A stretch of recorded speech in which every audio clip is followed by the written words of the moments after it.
कभी सोचा है, अगर किसी का अधिकार छीन लिया तो उसका परिणाम क्या हो सकता है?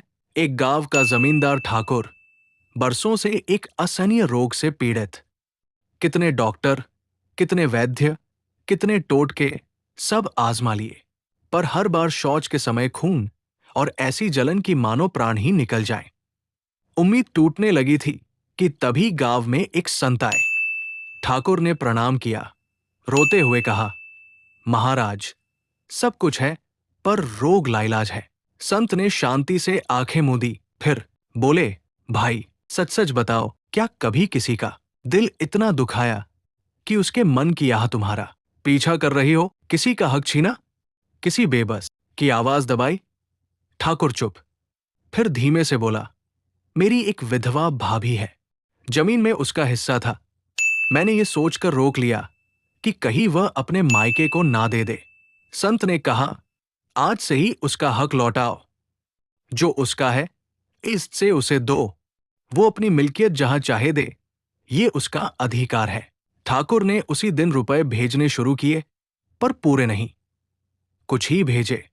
2-3 हफ्तों में वो लौटा और बोला, महाराज, 75% आराम है। संत मुस्कुराए, कितने रुपए? जवाब मिला, 75। संत बोले, इसीलिए 25% जलन बाकी है। जितना हक रोका, उतनी ही पीड़ा बची।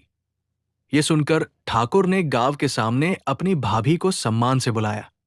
जमीन का हिस्सा, रोका हुआ धन, सब लौटा दिया। हाथ जोड़कर माफी मांगी। भाभी ने आंसू भरी आंखों से माफ किया, आशीर्वाद दिया और आश्चर्य, ठाकुर का रोग शीघ्र ही पूरी तरह ठीक हो गया। याद रखो, किसी के दिल की जलन कई बार हमारे रोग की जलन बन जाती है। दवा तब पूरी असर करती है जब दिल का बोझ हल्का हो। आज ही सोचो, किसी का हक तो नहीं रुका, किसी का दिल तो नहीं टूटा। जो अधूरा है, सम्मान से पूरा करो, क्योंकि परमात्मा की लाठी बेआवाज चलती है, पर बहुत सीधी चलती है।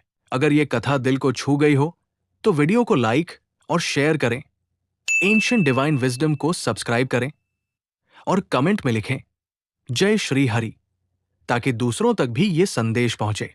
धन्यवाद।